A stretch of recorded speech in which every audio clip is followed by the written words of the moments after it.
भारत का उत्तर पूर्वी राज्य मणिपुर बीते 4 महीने से हिंसा की आग में जल रहा है। 3 महीने से 2 गुटों में शुरू हुई हिंसा ने देखते ही देखते विकराल रूप ले लिया। ना जाने कितने घर बेघर हुए, कितने ही लोगों की जानें चली गईं। अभी भी वहां सब कुछ सामान्य नहीं है। केंद्र और राज्य सरकार की कोशिशें भी विफल साबित हो रही हैं। इसी बीच एनआईए ने बड़ा खुलासा किया।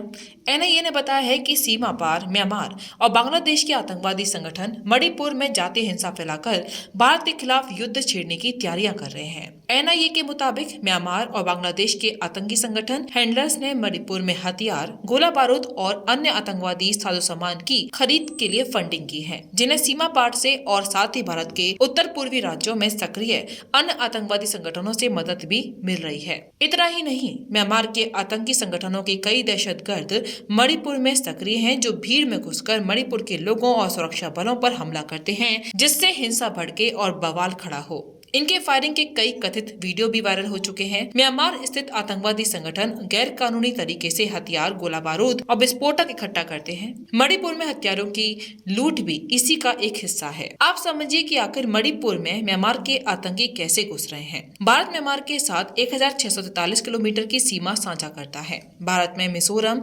मणिपुर, नागालैंड और अरुणाचल प्रदेश से म्यांमार की सीमा लगती है। भारत और म्यांमार की जो सीमा है वो कई किलोमीटर तक बिना किसी बाड़ बंदी के हैं, यानी बिना रोक टोक लोग एक दूसरे की सीमा में आ जा सकते हैं। इसके साथ ही साल 2018 में लागू फ्री मूवमेंट रिजीम भी म्यांमार के उग्रवादियों को मणिपुर में घुसने की आसान राह पैदा करती है। फ्री मूवमेंट रिजीम के तहत भारत के 4 राज्यों में रहने वाली कई जनजातियां म्यांमार में 16 किलोमीटर तक अंदर जा सकती हैं। बड़ी बात यह है कि कोई भी वीजा की जरूरत भी नहीं पड़ने वाली है। इसी तरीके से म्यांमार से भी लोग भारत में 16 किलोमीटर तक आ जा सकते हैं। इस मामले में एक को गिरफ्तार भी कर लिया गया है। एनआईए ने शनिवार को मणिपुर के चूड़ाचंदपुर जिले से मलून गंगटे को गिरफ्तार किया है।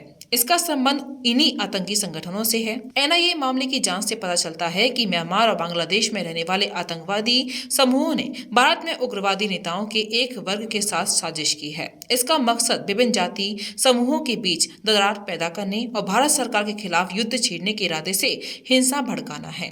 इसके लिए मणिपुर में मौजूदा जातीय संघर्ष को भड़काने के लिए हथियार, गोला बारूद और अन्य प्रकार के आतंकवादी हार्डवेयर खरीदने के लिए धन प्रदान कर रहे हैं। गिरफ्तार आरोपी गंगटे को नई दिल्ली लाया गया है और उससे संबंधित अदालत में पेश भी किया जाएगा।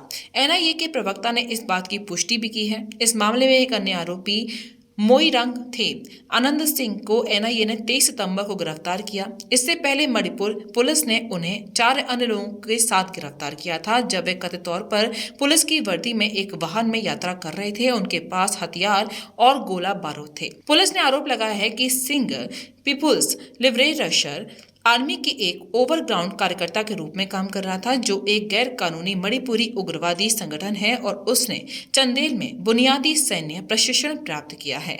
हालांकि सिंह को उसके 4 सहयोगियों के साथ बाद में जमानत मिल गई, लेकिन 23 सितंबर को एनआईए ने उसे फिर से गिरफ्तार किया। हाल ही के दिनों में चूड़ाचांदपुर सहित सबसे ज्यादा हिंसा इन्हीं जिलों में हुई है, यानी इन आतंकी संगठनों के लोग प्रदर्शनकारियों के बीच घुसते हैं और प्रदर्शन के नाम पर खूनी खेल को अंजाम देते हैं। जाहिर सी बात है कि मणिपुर हिंसा की आग में अचानक तो नहीं चली, लेकिन इसके पीछे म्यांमार के आतंकवादी संगठनों का हाथ है। अब सख्ती बढ़ते जाने के बाद आतंकियों को म्यांमार से सीधे आसान रास्ता नहीं मिलने वाला, लिहाजा बांग्लादेश के रास्ते में मणिपुर घुस रहे हैं। लेकिन अब एनआईए हिंसा की जड़ में मौजूद छिपी सच्चाई को खोद कर बाहर ला रही है।